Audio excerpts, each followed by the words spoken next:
आलसी बहू। रेणुका की शादी कुछ ही दिनों पहले शास्त्री नगर में हुई थी। रेणुका बहुत ही आलसी लड़की थी। वो दिन भर बेड पर सोती रहती या फिर मैगजीन पढ़ती रहती और घर के काम भी धीरे धीरे ही करती। एक दिन उसकी सास उसके पास आती है। बहू, आज बेसन का चिला बना दे, बड़ा मन कर रहा है। हाँ मम्मी जी, बनाती हूँ थोड़ी देर में। थोड़ी देर में? अरे थोड़ी देर में तो रात के खाने का वक्त हो जाएगा बहू। अच्छा मम्मी जी, तो फिर आप रात का खाना ही खा लीजिएगा ना। हे भगवान, कैसी आलसी बहू मिली है मुझे, हर एक काम को बस टालती ही रहती है। रेणुका दिन भर बस आलस पना ही करती रहती। एक बार रात के खाने पर सब बैठे हैं तो रेणुका का पति कहता है, अरे ये क्या, आज फिर से करेला? रेणुका, हफ्ते में तीसरी बार ऐसा हुआ है कि करेला बन रहा है। कुछ भी बना लिया करो। अरे इतनी सारी सब्जी मिलती है मार्केट में। हाँ, पर अब कौन मार्केट जाए और सब्जी लेकर आए, इसीलिए जो था घर पर वही बना दिया। बहू फ्रिज खोलकर देखती तो पता चलता कि सारी सब्जियां रखी होती है, पर तुम्हारा आलसपन खत्म हो तो तुम्हारी नजर जाए ना। विशाल कमरे में आकर रेणुका से पूछता है, रेणुका, मैंने कहा था तुमसे कि मेरे लिए रुमाल ले आना। मेरे सारे रुमाल खराब हो गए हैं। तुम ले आई क्या? आज नहीं गई, कल ले आऊंगी। ओफो, पिछले 4 दिनों से मैं यही सुन रहा हूँ। बिना रुमाल के ऑफिस जाना पड़ रहा है। तुम तो बहुत ही आलसी होती जा रही हो रेणुका। आपको रुमाल की जरूरत है ना, तो खुद ही खरीद लीजिए ना। हाँ, अब वही करूँगा। तुम्हारे भरोसे बैठा रहा तो कुछ नहीं होगा। एक दिन दरवाजे पर बेल बज रही होती है और रेणुका सोफे पर बैठी होती है, पर आलस में दरवाजा खोलती ही नहीं।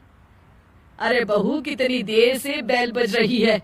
क्या कानों में रुई डालकर बैठी हो जो सुनाई नहीं दे रही बेल? मम्मी जी, अब आप आ ही गई है तो आप ही खोल दीजिए ना दरवाजा। क्यों मुझे ताना मारकर और देर कर रही हैं? अरे वाह, उल्टा चोर को तवाल को डांटे। सास दरवाजा खोलती है तो उसकी पड़ोसन दरवाजे पर खड़ी होती है। दरवाजा खोलने में इतनी देर क्यों हो गई? सब सो गए थे क्या?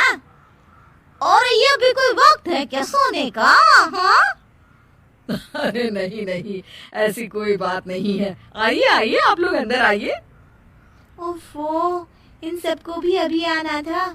अब मम्मी जी लगा देंगी मेरी ड्यूटी किचन में। बहू पकोड़े तल दे, बहू चाय बना दे। अरे बहू, सो गई क्या? कब से आवाज दे रही हूँ, जा चाय बना कर लिया। हाँ मम्मी जी, अभी जाती हूँ थोड़ी देर में। सास रेणुका को आंख दिखाती है। मतलब थोड़ी ही देर लगेगी चाय बनाने में, अभी ले आती हूँ, बस झटपट।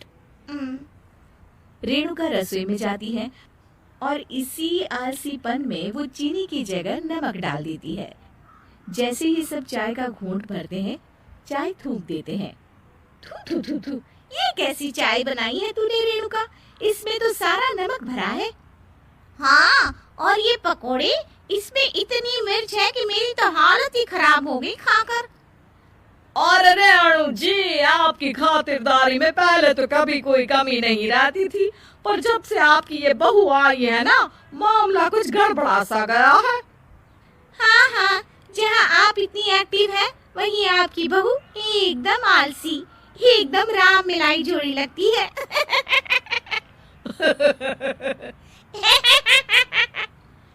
अच्छा जी, चलते हैं अब। नमक वाली चाय पिलाने के लिए बहुत बहुत शुक्रिया। सब वहाँ से चले जाते हैं। अरे तूने तो मेरी नाक ही कटा दी बहू। वे लोग क्या सोच रहे होंगे मेरे बारे में? मम्मी जी, मैंने तो शक्कर ही डाली थी, पता नहीं नमक कैसे बन गई शक्कर। शक्कर नमक नहीं बना बहू रानी, तुम्हारा ये जो आलसपना है ना, ये उसी का नतीजा है।